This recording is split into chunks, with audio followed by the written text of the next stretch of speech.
Hey, it's Dr. John Terry, the Black Belt Leader. Welcome to the Black Belt Leadership Podcast, where each week I'm giving you tips, tools, insights, and resources to help you become a better version of who you are and what you do as you discover, develop, and deploy your own Black Belt leader within. Hey, this week I want to tackle one of the common impediments to success, something I hear about all the time, and that's comparison and contrast. I not only want to talk about this impediment, but I want to share some tips on how you overcome it. Now, as a kid, I always enjoyed the outdoors. You could always find me running, hiking, or riding a bike. I loved going places. I loved being in motion, and I loved staying active. In elementary school, I competed in impromptu races with my classmates. Sometimes I won and sometimes I didn't. I got together with my friends in the neighborhood and we cut trails in the woods so that we could do trail riding or we could do cross-country running. We loved being outdoors because it beat being inside staring at a TV all day. Now, when I got to junior high, I tried out for the track team and was successful in that attempt. Now, my coach wanted me to be what he called a utility player. So that meant I got to train in multiple disciplines. Well, at one meet, I might run sprints or I might long jump. At another meet, I might be running relay races, or it could be mid-distance sprints. At another race, I might be doing longer distance runs like the mile or the 2 mile. But one day, about halfway into the season, my coach approached me and he said, "John, I want you to learn to run the hurdles." Well, to me, being a short guy, I kind of questioned that, but my coach spent time with me and he helped me develop the proper form so I could understand it wasn't jumping the hurdle, it was stepping the hurdle and doing so in a way that didn't break my stride so I could keep sprinting down the track.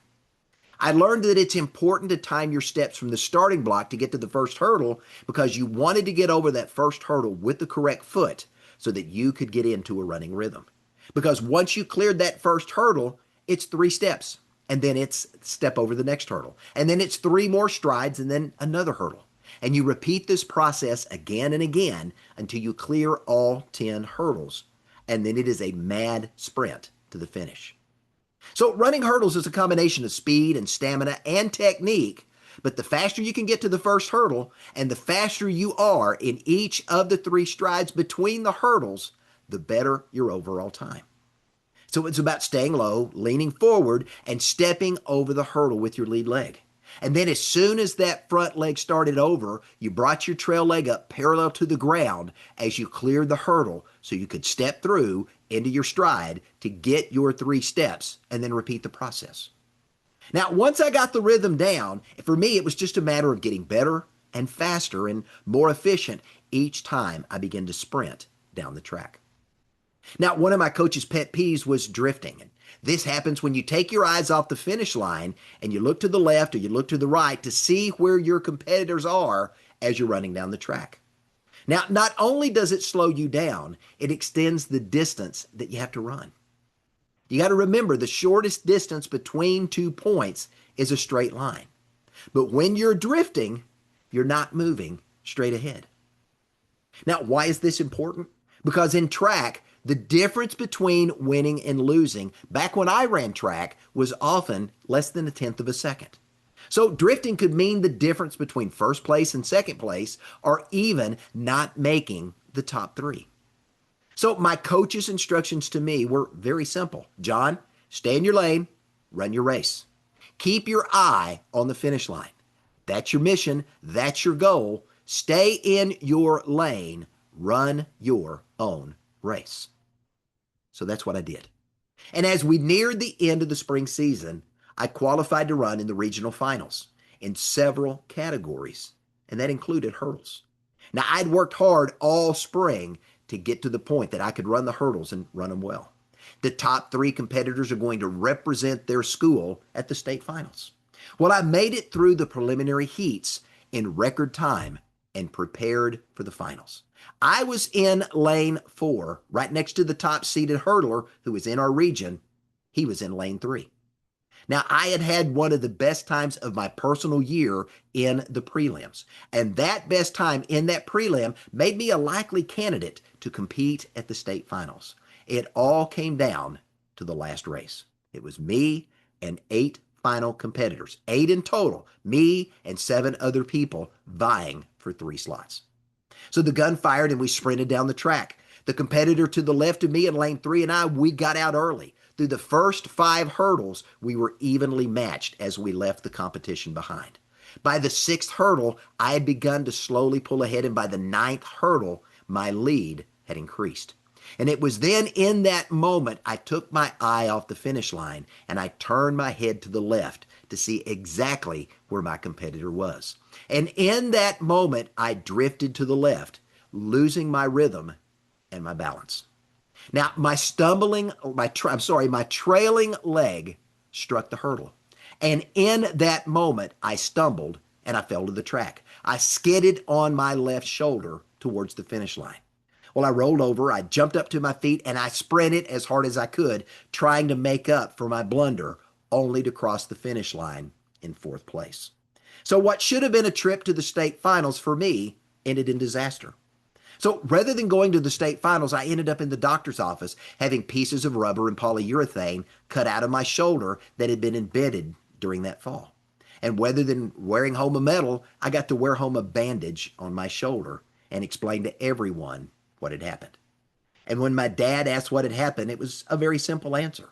I had to say, Dad, rather than staying in my lane and focusing on running my own race, I turned my eyes and I turned my attention to look at my competitor to my left.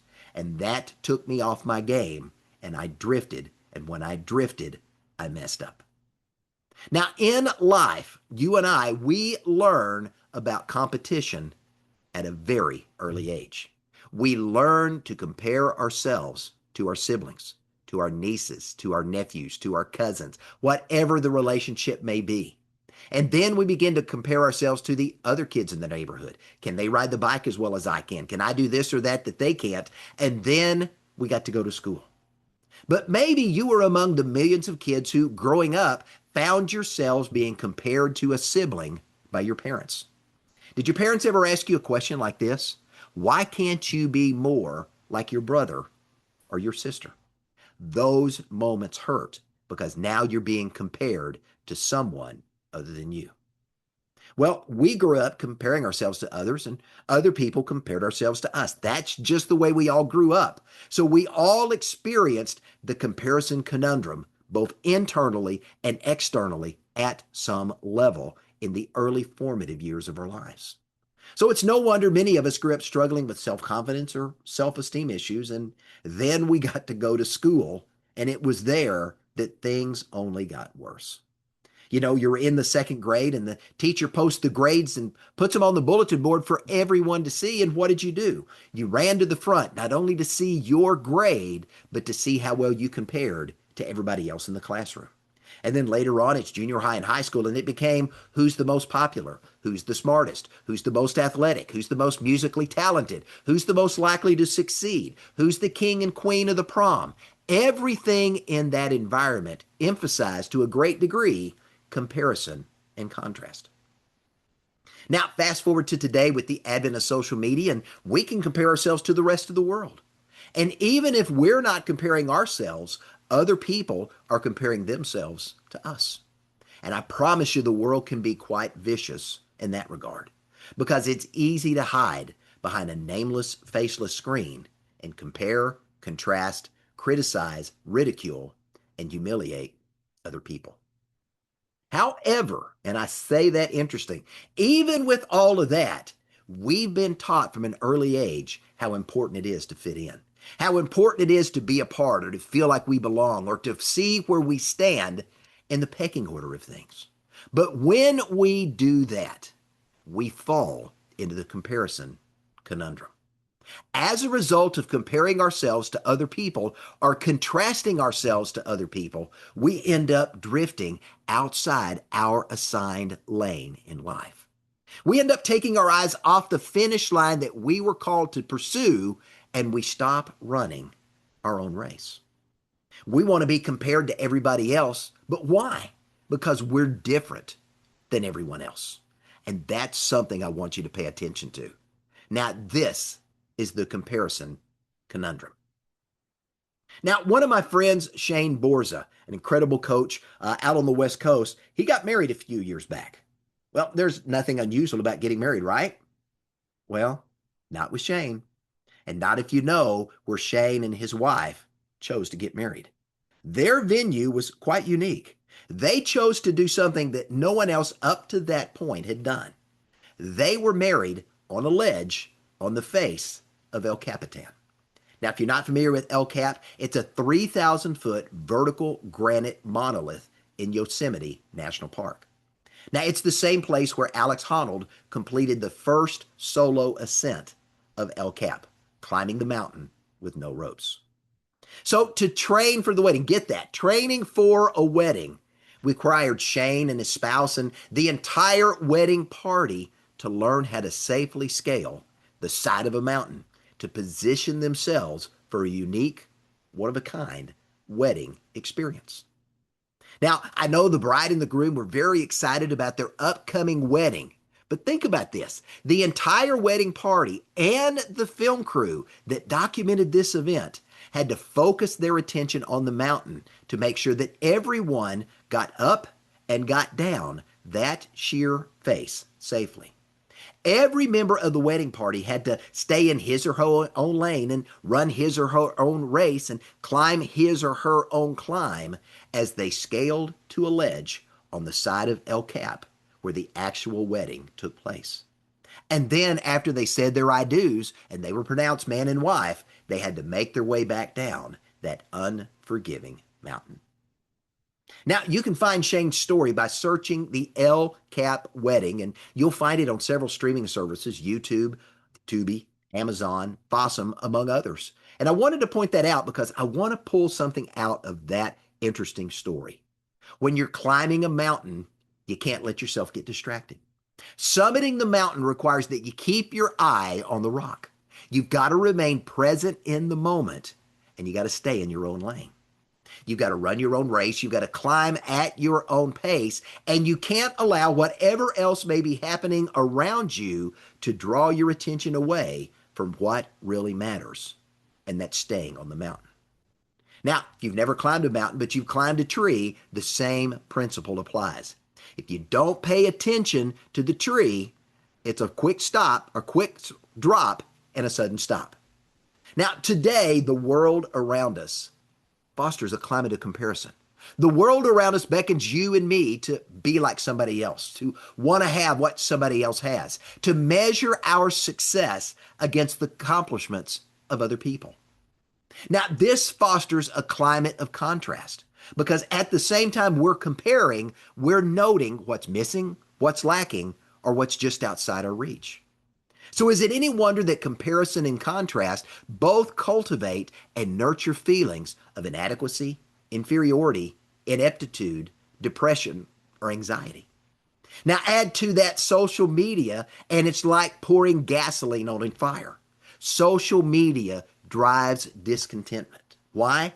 Because it presents a polished view of the world that's presented in carefully curated clips. Now, this leads everyone else to continual comparison and contrast because it amplifies feelings of being less than other people or having less than what others have.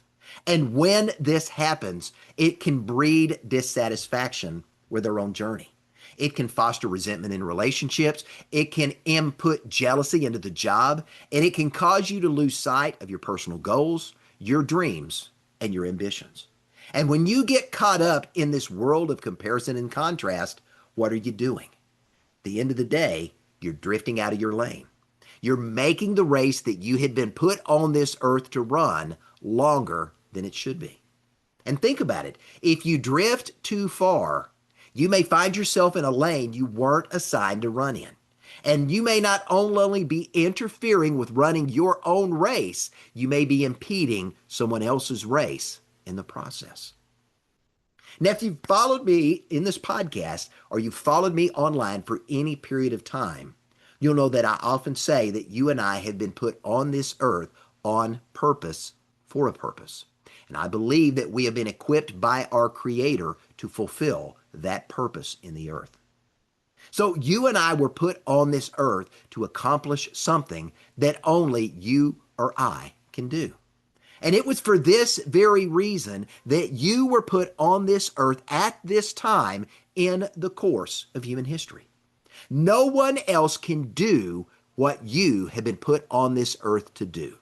It's a race that only you can run. It's a race that only you are equipped to run. So why in the world would you not just stay in your own lane and run your own race? Now, science backs this up. I learned the other day that the number of potential DNA combinations in the human genome is nearly infinite. There are 3 billion base pair combinations in a haploid genome.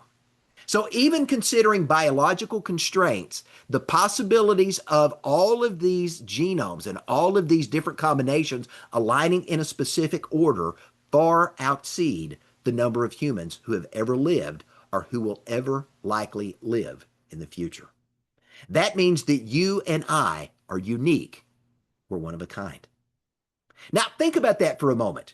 If you trace humanity back to its origins, that means no one who has ever lived up to this point in history has had the exact same genetic makeup as you, unless you're an identical twin. And if you fast forward into the future, you're not going to find a single person 1,000 years from now who has had the same genetic makeup as you again, unless you're an identical twin. So how in the world can you then compare yourself to other people or allow other people to compare themselves to you when everyone is unique, one of a kind? That means also, not only are you unique and one of a kind, it also means that other people's opinions of you don't really matter as much as maybe you think they do. And that's especially true when you're doing what been uniquely put on this earth to accomplish. You know, I heard someone say the other day that comparing yourself to someone else is like being a participant in a game that you weren't invited to play in the first place. I like that because that speaks to the uniqueness of who we are. Now, going back to the track and field analogy I shared earlier, in track and field, you wear the lightest clothing possible because you don't want to carry additional weight as you're sprinting or jumping or running. But living in a world of comparison is like running a race with a parachute attached to your back or wearing a weighted vest. Both of those are unnecessary impediments that only serve to slow you down. And guess what? You can't win the race when you're impeded. So when you compare yourself to other people, you're comparing yourself to a race that you were never created to run. Think about that for a minute. You're comparing yourself to someone else who's running a race that you weren't created to run. You're drifting. You're extending the length of your race that you're supposed to be running by going in a different direction. You're taking your eyes off your mission and your calling, and you may end up like me, stumbling over a hurdle in the process. I still have the scar to prove that I drifted and it cost me a race. So how do you avoid the comparison conundrum? To me, it's really simple. Just be you. That's it. Just be you. Stay in your own lane, run your own race, and keep your attention focused on what matters most. You know, when I think back to my time in track and field, even when I ran as part of a relay team, a group of 4, I had to run my own leg of the journey. I typically ran the number 3 slot in that race. Willie, Paul, and Kenny, my partners when we ran, they couldn't run my leg of the race for me. I wasn't responsible for how well Willie and Paul and Kenny ran their leg, but I was responsible for how well I ran that 3rd leg of the race. Now, if we all ran well, guess what? As a team, we all finished well. But that required that each of us stay in our own lane and run our own race. Now, Irish playwright Oscar Wilde famously said, "Be yourself. Everyone else is taken." There is a lot of truth in that. You know, the world needs original, unique, authentic people to do what they've been uniquely put on this earth to do. Now, you can't do that when you're constantly comparing or contrasting yourself to someone else because you weren't called to do what they've been called to do, and neither were they called to do what you were called to do. So here's my challenge. Stop comparing yourself to other people. Stop trying to run somebody else's race. I want you to get in your blocks. I want you to set your intentions, and I want you to look down the track at the finish line that awaits. And when that starter's gun goes off, I want you to explode out of the blocks. I want you to get into the rhythm of the race and don't take your eyes off the prize. And that's the finish line at the end of the track.